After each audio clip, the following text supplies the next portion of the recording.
أعوذ بالله من الشيطان الرجيم بسم الله الرحمن الرحيم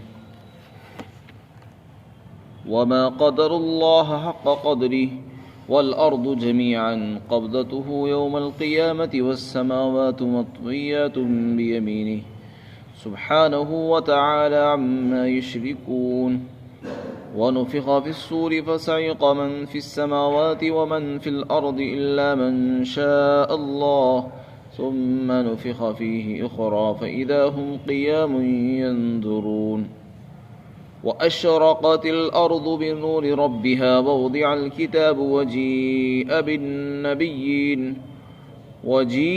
بالنبيين والشهداء وقضي بينهم بالحق وهم لا يظلمون ووفيت كل نفس ما عملت وهو أعلم بما يفعلون۔ اور ان لوگوں نے اللہ کی ایسی قدر نہیں کی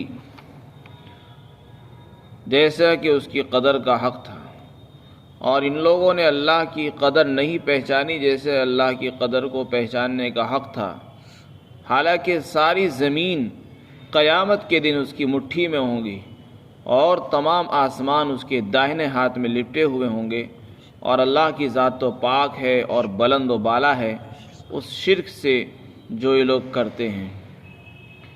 اور سور پھونکا جائے گا تو جو آسمانوں میں اور زمین میں ہوں گے یہ سب بے بس ہو جائیں گے اور مر جائیں گے سوائے اس کے جس کو اللہ چاہے گا، اور پھر سور میں دوبارہ پھونک ماری جائے گی تو اچانک وہ سب کھڑے ہو کر دیکھنے لگیں گے، اور زمین اپنے رب کے نور سے روشن ہو جائے گی، اور اس دن اعمال نامے رکھ دیے جائیں گے اور انبیاء اور گواہوں کو لایا جائے گا اور لوگوں کے درمیان حق کے ساتھ فیصلہ کیا جائے گا، اور ان پر ذرا بھی ظلم نہیں ہوگا، اور ہر جاندار نے جو بھی اعمال کیے تھے اس کا پورا بدلہ دیا جائے گا، اور اللہ خوب جانتا ہے ان کاموں کو جو وہ کرتے تھے۔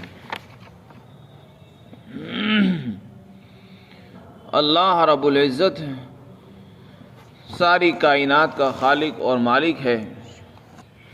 اللہ نے اس کائنات کو بنایا اور اس انسان کو ایک اونچے مقصد کے لیے پیدا فرمایا، لیکن اس انسان نے اللہ کا حق نہیں پہچانا۔ اللہ کی جیسی قدر کرنی چاہیے، جیسی تعظیم اور عظمت اللہ کی ہونی چاہیے تھی، انسان نے نہیں کی۔ اس نے تعظیم کیوں نہیں کی؟ اللہ نے اس کو بنایا، ساری کائنات کو بنایا، یہ سب لوگ جانتے ہیں، مشرک بھی جانتے ہیں کہ اللہ خالق ہے، مالک ہے، اسے اس دنیا میں کسی نے نہیں دیکھا ہے، وہ وراء الورا ہے اور اس کے برابر کوئی شریک نہیں ہے، لیس کمثلہ شیء، اس کے برابر بھی کوئی نہیں ہے۔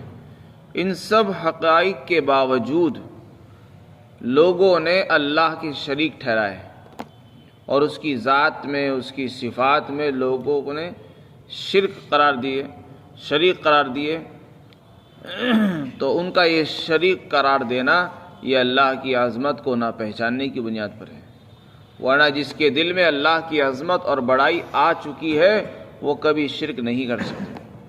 شرک وہی کرے گا جو اللہ سے غافل ہے، اللہ کی اس کو معرفت حاصل نہیں ہے۔ ایمان والا وہ ہوتا ہے جس کو اللہ کی معرفت حاصل ہو جاتی ہے، پھر وہ اللہ ہی کو سب کچھ سمجھتا ہے اور اللہ ہی کو اپنا خالق، مالک، کارساز اور مشکل کشا سمجھتا ہے۔ اور جو انسان اللہ کی معرفت حاصل نہیں کرتا تو پھر وہ جس کو بھی چاہتا ہے، جب چاہتا ہے، اس کو متصرف بنا دیتا ہے، کارساز بنا دیتا ہے، مشکل کشا بنا دیتا ہے، اور اللہ کی خدائی میں، خدا کی صفات میں اس کو شریک قرار دیتا ہے۔ خدا کی صفات میں شریک قرار دینا یہی ہے کہ جیسے اللہ کو علم ہے، اسی طرح کسی اور مخلوق کے لیے بھی یہ ہم تصور کریں اور عقیدہ بنا لیں کہ ہاں اس کو بھی معلومات زیادہ ہے۔ تو جیسے اللہ پیدا کرنے والا ہے، اسی طرح ہم کسی اور کے بارے میں یہ عقیدہ بنائیں کہ وہ بھی پیدا کرتا ہے۔ اسی طرح جیسے اللہ کا کام ہے روزی دینا، ہم کسی بھی مخلوق کے بارے میں تصور کر لیں اور عقیدہ بنا لیں کہ وہ روزی دینا اس کا بھی کام ہے، تو یہی شرک ہے۔ کہ جیسے اللہ کو طاقت اور قوت، پاور حاصل ہے، اسی طرح ہم کسی اور کے بارے میں یہ تصور کریں کہ اس کو بھی اللہ ہی جیسی طاقت حاصل ہے، جیسی خدائی طاقت ہوتی ہے، تو یہ شرک کہلائے گا۔ یہ شرک ایک اتنا بڑا گناہ ہے کہ اللہ تعالیٰ فرماتے ہیں کہ میں شرک کے علاوہ سب گناہوں کو بخش دوں گا جب چاہوں گا، جس کے لیے چاہوں گا، لیکن شرک کو نہیں معاف کروں گا۔ تو جنہوں نے اللہ کی قدر نہیں پہچانی انہوں نے شرک کیا۔ اسی طرح جیسی عبادت کرنی چاہیے ایسی عبادت نہیں کی، اللہ کا شکر کرنا چاہیے اللہ کا شکر ادا نہیں کرتے اوروں کا کرتے ہیں۔ تو جو کافر انسان نے، مشرکین نے اللہ کی قدر نہیں پہچانی جیسے کہ پہچاننی چاہیے تھی۔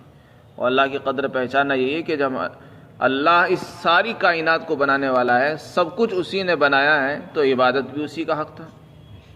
اور عبادت اس کی نہ کر کے کسی اور کی کرنا، یہ اس کے حق کو نہ پہچاننا ہے۔ اس کے بعد فرمایا دنیا میں تو اسی کا اقتدار ہے، اسی کی حکومت ہے، آخرت میں یہ ہوگا کہ ساری زمین اس کے قبضے میں ہوگی، اس کی مٹھی میں ہوگی، اور سارے آسمان اس کے داہنے ہاتھ میں لپٹے ہوئے ہوں گے۔ اس سے اللہ اپنی قدرت کو ظاہر فرماتے کہ دیکھو میں کتنا بڑا ہوں، کہ آسمان جو تم بہت بڑی مخلوق سمجھتے ہو وہ میری مٹھی میں ہوں گے، وہ میرے داہنے ہاتھ میں ہوں گے، اور زمین جو اتنی لمبی پھیلی ہوئی ہے جس کے اندر سینکڑوں ممالک ہیں، وہ سب میرے مٹھی کے اندر ہوں گے۔ اب یہ جو الفاظ اس میں استعمال ہوئے ہیں کہ اللہ کی مٹھی میں ہوں گے اور اس کے داہنے ہاتھ میں ہوں گے، یہ متشابہات میں سے ہیں۔ اللہ تعالیٰ جسم اور جثے سے پاک ہے، ہاتھ اور پاؤں یہ تو انسانوں کے ہوتے ہیں، مخلوقات کے ہوتے ہیں۔ اللہ تعالیٰ تو خالق ہے، ہر چیز کو بنانے والا ہے۔ اگر اس کا یمین ید اور ہاتھ ہے، مٹھی ہے، اس کی کیا کیفیت ہے؟ علماء اہل حق کا اس معاملے میں یہ رائے ہے کہ اس طرح کی جتنے بھی الفاظ آتے ہیں ان سب کی مراد اللہ کے سپرد کر دینی چاہیے کہ ان کی مراد اللہ ہی جانتا ہے۔ ہم اپنی طرف سے نہ اس کا مطلب بیان کر سکتے ہیں اور نہ اس کی مراد کو ہم بیان کر سکتے ہیں۔ بہت سے الفاظ قرآن کریم میں ایسے آئے ہیں جن کی مراد بڑے بڑے مفسرین صحابہ اللہ کے سپرد کر دیتے ہیں کہ ان کا مطلب اللہ ہی جانتا ہے۔ کیونکہ اگر ہم اپنی طرف سے اس کی وضاحت کرتے ہیں، تفسیر کریں گے، تو یہ حق تلفی بھی ہو جائے گی اور تشبیہ بھی لازم آئے گی، اس میں نقصان بھی ہو سکتا ہے۔ اس لیے ان معاملات کے اندر بہت لطافت اور نزاکت کے ساتھ تفویض کے معاملے کو اختیار کرنا چاہیے۔ بہت سے لوگوں نے اس میں تعویل بھی کی ہے۔ فرمایا سبحانہ، اللہ تعالیٰ کی ذات کیسے شریک کیسے ہو سکتا ہے جبکہ اس نے سب دنیا میں سب کچھ اس نے بنایا، آخرت میں سب کچھ اس کی مٹھی میں ہوگا، ہاتھوں میں ہوگا، تو بھلا اس کو شریک کی کیا ضرورت رہ گئی؟ اس کی ذات تو پاک ہے، بلند ہے ان تمام شرکوں سے جو لوگ ٹھہراتے ہیں۔ اس کے بعد فرمایا قیامت جب آئے گی تو قیامت کے وقت سب سے پہلے حضرت اسرافیل علیہ السلام سور پھونکیں گے۔ سور کہتے ہیں سینگ کو۔ حضرت اسرافیل علیہ السلام اس کو لے کر کھڑے ہیں اور اللہ کے حکم کا انتظار کر رہے ہیں، اور کان لگائے ہوئے ہیں اور گردن کو جھکائے ہوئے ہیں کہ کب اللہ کا حکم ہو اور اس میں پھونک مارو۔ تو جیسے ہی سور پھونکا جائے گا تو قیامت آ جائے گی۔ اس کے بعد جتنے بھی لوگ ہوں گے آسمان اور زمین میں سب مر جائیں گے اور بے ہوش ہو کر گر جائیں گے۔ اس کے بعد دوبارہ سے سور پھونکا جائے گا تو جتنے لوگ قبروں میں ہوں گے، مرے ہوئے ہوں گے، وہ دوبارہ کھڑے ہو جائیں گے، زندہ ہو جائیں گے، اور پھر حیرانی کے ساتھ دیکھنے لگیں گے، اور پھر اپنے محشر کی طرف کو چلیں گے، جہاں پر حساب کتاب ہوگا وہاں چلیں گے۔ تو یہ 2 مرتبہ سور پھونکا جائے گا۔ پہلی مرتبہ جب سور پھونکا جائے گا، سور میں پھونک ماری جائے گی تو سب لوگ مر جائیں گے، اور جب دوبارہ سور پھونکا جائے گا تو سب لوگ زندہ ہو جائیں گے۔ ان دونوں کے درمیان کتنا فاصلہ ہوگا؟ احادیث سے معلوم ہوتا ہے کہ 40 کا فاصلہ ہوگا۔ لوگوں نے معلوم کیا کہ 40 کا مطلب 40 دن۔ حضرت ابو ہریرہ رضی اللہ تعالیٰ فرماتے ہیں کہ معلوم نہیں، اللہ کے رسول نے فرمایا تھا 40 کا فاصلہ ہوگا، لیکن مجھے معلوم نہیں کہ 40 سال فرمایا ہے، 40 دن کہا یا 40 مہینے کہا، وہ اللہ ہی جانتا ہے کہ دونوں سور کے بیچ میں کتنا وقفہ ہوگا۔ اور جب قیامت آئے گی تو اس طرح اچانک سے آ جائے گی کہ آدمی جہاں کھڑا تھا بس وہیں کھڑا رہ جائے گا، جو کام میں تھا وہ کام میں رہ جائے گا، گھر تک لوٹنے کی اس کو نوبت نہیں آئے گی۔ چنانچہ حدیث کے اندر آتا ہے، اللہ کے رسول نے فرمایا کہ قیامت اس حال میں آئے گی کہ دو آدمی معاملہ کر رہے ہوں گے، کپڑے کا تھان پھیلا ہوا ہوگا اور ابھی معاملہ طے بھی نہیں ہو پائے گا کہ اتنے میں قیامت آ جائے گی۔ اسی طرح ایک آدمی اپنی اونٹنی کا دودھ دوہ کر لے جا رہا ہوگا اور ابھی اس کو پینے کی بھی نوبت نہیں آئے گی، قیامت آ جائے گی۔ اور اسی طرح آپ نے فرمایا کہ ایک آدمی اپنا حوض لیپ رہا ہوگا اور ابھی اس میں جانوروں کو پانی پینے کا بھی موقع نہیں ملے گا کہ اتنے میں موت ہے، وہ قیامت آ جائے گی۔ یعنی جو جہاں تھا، جو کھڑا تھا وہ کھڑا رہ جائے گا، جو بیٹھا تھا وہ بیٹھا رہ جائے گا۔ کسی کو اٹھنے کی، کسی کو گھر جانے کی بھی ہمت اور ہوش نہیں ہوگی، اسی وقت سب مر جائیں گے۔ تو اس طرح یہ اچانک سے ہنگامی صورت میں قیامت آئے گی، کسی کو اس کا احساس بھی نہیں ہوگا۔ فرمایا وَنُفِخَ فِي الصُّورِ، اور سور میں پھونک ماری جائے گی تو پھر جو آسمان و زمین کے اندر ہے سب مر جائیں گے سوائے اس کے جس کو اللہ چاہے گا۔ جس کو اللہ چاہے گا اس کو موت نہیں آئے گی۔ اس آیت سے معلوم ہوتا ہے کہ جب قیامت آئے گی، سور پھونکا جائے گا، پھر بھی وہ لوگ بچ جائیں گے۔ لیکن یہ کون لوگ مراد ہیں؟ سے احادیث میں اس کی صراحت نہیں ہے، لوگوں نے اپنے اپنے اعتبار سے اس کی وضاحت فرمائی۔ کچھ لوگوں نے کہا کہ حضرت جبرائیل علیہ السلام، حضرت اسرافیل علیہ السلام، حضرت میکائیل اور حضرت اسرائیل یعنی ملک الموت، یہ چار فرشتے ہیں، ان کو موت نہیں آئے گی۔ کچھ لوگوں نے یہاں پر حاملین عرش یعنی جو عرش کے اٹھانے والے فرشتے ہیں ان کو مستثنیٰ فرمایا کہ وہ قیامت کے وقت وہ ان کو موت نہیں آئے گی، بعد میں آئے گی۔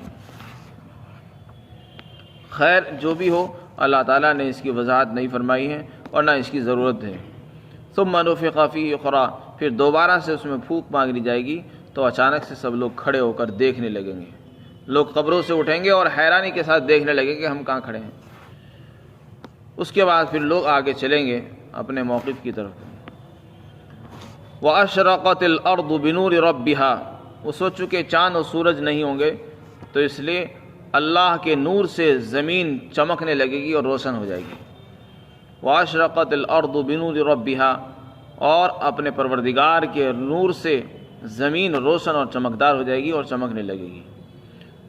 وَوُضِعَ الْكِتَابُ وَجِيءَ بِالنَّبِيِّينَ، اس کے بعد قیامت کے مناظر بیان کرتے ہوئے فرمایا کہ جب قیامت قائم ہوگی اور میدان حشر قائم ہوگا تو وہاں پر اعمال نامے رکھ دیے جائیں گے، سب کے اعمال نامے اور رجسٹر لائے جائیں گے۔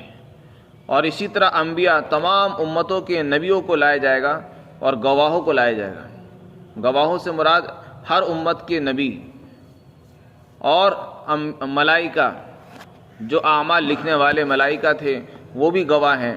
اور اسی طرح انسان کے اعضاء، ہاتھ، پیر، زبان، آنکھ، کان، یہ سب انسان کے جو اعضاء ہیں یہ بھی ہمارے خلاف اور ہمارے حق میں گواہی دیں گے۔ ہم نے جو عمل ان سے کیے ہوں گے یہ ان کے حق میں گواہی دیں گے۔ تو اس دن تمام گواہوں کو حاضر کیا جائے گا اور تمام نبیوں کو حاضر کیا جائے گا اور پھر ان سے گواہی لی جائے گی اور عدالت قائم ہوگی۔ وَقُضِیَ بَیْنَهُمْ، اس کے بعد عدالت قائم ہوگی، اللہ کے سامنے پیشی ہوگی اور پھر ہر ایک انسان کے ساتھ حق کے ساتھ فیصلہ کیا جائے گا۔ وَقُضِیَ بَیْنَهُمْ بِالْحَقِّ وَهُمْ لَا يُظْلَمُونَ، اور اس دن ایسا فیصلہ ہوگا کہ کسی پر ذرہ برابر ظلم نہیں ہوگا، یعنی کسی نے کوئی نیک عمل کیا اور اس کو اس کا بدلہ نہیں دیا گیا، یہ نہیں ہوگا، یا کسی نے ظلم نہیں کیا تھا اور اس کو بغیر ظلم کے سزا دے دی گئی، ایسا بھی نہیں ہوگا، بلکہ جس نے جو کیا تھا اس کو اس کا بدلہ دیا جائے گا۔ اگر کسی نے نیک عمل کیا تھا تو ایسا تو ہوگا کہ اس کو اس کا عمل بڑھا کر دیا جائے گا، اس کے عمل کا ثواب بڑھا کر دے دیا جائے، لیکن گھٹا کر نہیں دیا جائے گا۔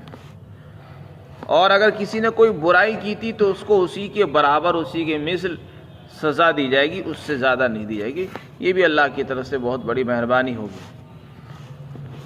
وَوُفِّيَتْ كُلُّ نَفْسٍ مَّا عَمِلَتْ وَهُوَ أَعْلَمُ بِمَا يَفْعَلُونَ، اس کے بعد فرمایا ہر نفس کو، ہر نفس نے جو عمل کیا ہوگا اس کو پورا بدلہ دیا جائے گا۔ وہ یہ اسی کی وضاحت اور تفسیر ہے کہ ان پر ظلم نہیں ہوگا، یعنی ہر شخص کو اس کا عمل کا پورا بدلہ دیا جائے گا، کمی نہیں کی جائے گی۔ اور اب یہ کیسے پتہ چلے گا کہ کس نے کیا کیا کیا نہیں کیا؟ ذہن میں یہ سوال بھی آ سکتا ہے کہ اتنے ساری مخلوق ہے، کروڑوں انسان ہیں، اربوں خربوں لوگ ہیں، ہر ایک کے عمل کا کیسے علم ہوگا؟ تو فرمایا وَهُوَ أَعْلَمُ بِمَا يَفْعَلُونَ، اللہ تو بہت جانتا ہے۔ اس کے علم کو اپنے علم پر قیاس مت کرو کہ ہمیں دیوار کے پیچھے کا نظر نہیں آتا، ایک محلے والے کو دوسرے محلے والوں کے کاموں کا علم نہیں، ایک شہر والے دوسرے شہر والوں کے حالات کو نہیں جانتے۔ اللہ تعالیٰ کا علم بہت وسیع ہے، اس کی کوئی انتہا نہیں ہے۔ علیم بذات الصدور، کہ وہ دلوں کے حال کو بھی جانتا ہے، اور پتھر کے اندر چھپی ہوئی اندھیری رات کے اندر کیا ہو رہا ہے اس کو بھی جانتا ہے اللہ تعالیٰ۔ اس لیے اس کے علم کی چونکہ کوئی انتہا نہیں ہے، اس کو اپنے علم پر قیاس نہیں کرنا چاہیے۔ وَهُوَ أَعْلَمُ بِمَا يَفْعَلُونَ، اور جو کچھ لوگ کر رہے ہیں وہ سب کو خوب جانتا ہے۔ اس لیے ایسا امکان ہی نہیں ہے کہ کسی کو گناہ کیے بغیر سزا دے دی جائے، یا کسی نے اندھیری رات میں بند مسجد کے اندر یا بند کمرے کے اندر کوئی نیکی کی اور اللہ کو اس کا پتہ نہ چلے، ایسا ممکن نہیں ہے۔ اس لیے انسان کو اللہ پر توکل کرنا چاہیے، اور جو لوگ نیک عمل کرتے ہیں ان کو یہ سوچنا چاہیے کہ اگر میں رات کے اندھیرے میں کوئی نیکی کر رہا ہوں تو اس کا بھی اللہ کو علم ہے۔ بہت سے لوگ نیکی اس لیے دکھاتے ہیں کہ جب لوگوں کو پتہ ہی نہیں چلے گا تو مجھے ثواب کیسے ملے گا؟ حالانکہ ہم نیکی لوگوں کے لیے نہیں کرتے ہیں، ہمیں نیکی اللہ کے لیے کرنی چاہیے، اور جس کے لیے کر رہے ہیں وہ اندھیرے میں بھی جانتا ہے، وہ بند کمروں کے اندر ہونے والی نیکی کو بھی جانتا ہے۔ اس لیے اس نیکی کو ظاہر کرنے کی اور دکھانے کی اور مشہور کرنے کی ضرورت ہی نہیں۔ بدلہ دینے والا اللہ ہے، بدلہ دینے والے لوگ نہیں ہیں۔ بلکہ جو آدمی ریا کے لیے، دکھاوے کے لیے عمل کرے گا تو قیامت کے دن اعلان ہوگا کہاں ہیں وہ لوگ جو ریاکاری کرتے تھے؟ تو ان سے کہا جائے گا جس کے لیے کیا تھا انہی سے جا کر بدلہ بھی لے لو، چونکہ یہ عمل میرے لیے نہیں کیا تھا، جس کے لیے کیا ہے اسی سے بدلہ بھی لے لی جائے۔ اس لیے اللہ تعالی ہم سب کی حفاظت فرمائے اور ہمیں اخلاص کی دولت سے مالا مال فرمائے۔